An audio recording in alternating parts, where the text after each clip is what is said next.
ഈശോ മിശിഹായ്ക്ക് സ്തുതിയായിരിക്കട്ടെ. അടുപ്പമുള്ള ഒരു വീട്ടിൽ അവിടെ ചെന്ന് മരിച്ചുപോയ അപ്പൻ്റെ വിൽപത്രം വായനയിൽ ഇങ്ങനെ ഒന്ന് കേട്ടുകൊണ്ടിരിക്കുകയായിരുന്നു. ശരിക്കും ആവശ്യമില്ല, പോകാൻ പാടില്ല, പോകേണ്ട കാര്യമില്ല. എന്നാലും അവർ സ്നേഹപൂർവ്വം ക്ഷണിക്കുമ്പോൾ അവരുടെ കൂടെ ഒന്ന് ചെന്നിരുന്നതാണ്. വളരെ കഠിനാനുഭവങ്ങളിലൂടെ, കഠിനമായ രോഗാവസ്ഥകളിലൂടെ കടന്നുപോയ സമയത്ത് അദ്ദേഹം എഴുതി വെച്ചൊരു വിൽപത്രമാണ്. ആദ്യത്തെ വരി ഇങ്ങനെയായിരുന്നു: ഞാൻ മരിച്ചു കഴിഞ്ഞാലും നിങ്ങളുടെ ജീവിതം സുരക്ഷിതമാകാനുള്ളതെല്ലാം ഞാൻ ചെയ്തു വെച്ചിട്ടുണ്ട്. ഈശോ ഓർസ്ലം നഗരിയിലെ സ്ത്രീകളെ ആശ്വസിപ്പിക്കുന്നു. കടന്നു പോകുന്നത് ഭാരമുള്ളൊരു കുരിശുമായിട്ടാണ്. നടന്നു നീങ്ങുന്നത് ഇങ്ങനെ കൂർത്തുമൂർത്ത കല്ലുകൾ നിറഞ്ഞൊരു വഴിയിലൂടെയാണ്. ഇത്തിരി കുത്തനെയുള്ളൊരു കയറ്റമാണ്. എന്നിട്ടും അവൻ്റെ വേദനയല്ലല്ലോ പ്രശ്നം, അവൻ്റെ ഭാരമല്ലല്ലോ ബുദ്ധിമുട്ട്.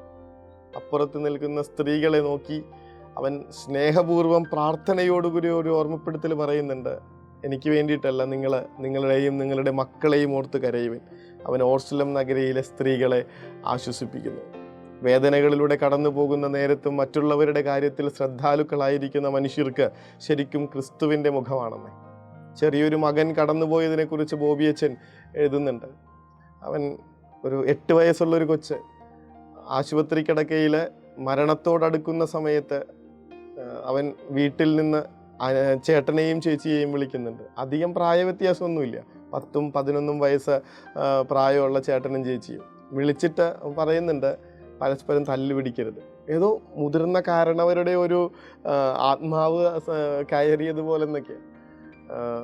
പരസ്പരം തല്ലുപിടിക്കരുത്, അപ്പയമ്മയും വേദനിപ്പിക്കരുത്, നന്നായിട്ട് പഠിക്കണം. എന്നിട്ട് തനിക്കുണ്ടായിരുന്ന കളിപ്പാട്ടങ്ങളൊക്കെ കൃത്യമായിട്ട് ഒരെണ്ണം ചേട്ടൻ ഒരെണ്ണം ചേച്ചിക്കെന്ന് പറഞ്ഞ് ഭാഗിച്ച് കൊടുത്ത് അവനിങ്ങനെ 2 ദിവസത്തിന് ശേഷം ഈ ലോകത്തിൽ നിന്ന് കടന്നു പോകുന്നൊരു ഒരു എഴുത്തച്ഛൻ എഴുതുമ്പോൾ നമ്മുടെ മനസ്സ് ഒന്ന് കരയിക്കുന്നുണ്ട്. വേദനയുടെ നിമിഷങ്ങളിലും കൂടെയുള്ളവരുടെ കാര്യങ്ങളിൽ ശ്രദ്ധാലുവാകുന്ന മനുഷ്യൻ. വിശുദ്ധ ഡാമിയനെ കുറിച്ചൊക്കെ നമ്മൾ വായിക്കുന്നുണ്ടല്ലോ. കുരിശിൻ്റെ വഴിയായിരുന്നു, പക്ഷേ കൂടെയുള്ളവർക്ക് വേണ്ടി അദ്ദേഹം ഏറ്റെടുത്ത ആ ഒരു സ്നേഹത്തിൻ്റെ ഒരു നിമിഷങ്ങൾ അവർക്ക് സൗഖ്യമായിട്ടൊക്കെ മാറിയ കാര്യങ്ങൾ നമ്മൾ വായിക്കുന്നുണ്ട്. ഒരു മരിക്കാൻ കിടക്കുന്നൊരു ചെറിയ പെൺകുട്ടിയെ കാണാൻ പോയതാണ്. അവൾ മരിക്കുമെന്ന് നമ്മൾ ഓർത്തതുമല്ല. ക്യാൻസർ വാർഡായിരുന്നു, എങ്കിലും പെട്ടെന്നൊന്നും പോകുമെന്ന് ഓർത്തതല്ല. ആ ദിവസം ചെല്ലുമ്പോൾ അപ്പനും അമ്മയും സങ്കടത്തോടുകൂടി അവിടെ നിൽക്കുന്നുണ്ട്. അവൾക്ക് എന്തൊക്കെയോ കാര്യങ്ങൾ മനസ്സിലായിട്ടുണ്ട്. നമ്മുടെ കൈ പിടിച്ചിട്ട് നമ്മൾ നോക്കിയിട്ട് പറയുന്നുണ്ട്: അച്ഛൻ്റെ കാര്യം ഞാൻ ഈശോപ്പയോട് പറഞ്ഞോളാട്ടോ. എന്താ തിരിച്ചു പറയേണ്ടത്? നമ്മൾ അച്ഛൻ്റെ കാര്യം ഞാൻ ഈശോപ്പയോട് പറഞ്ഞോളാട്ടോ.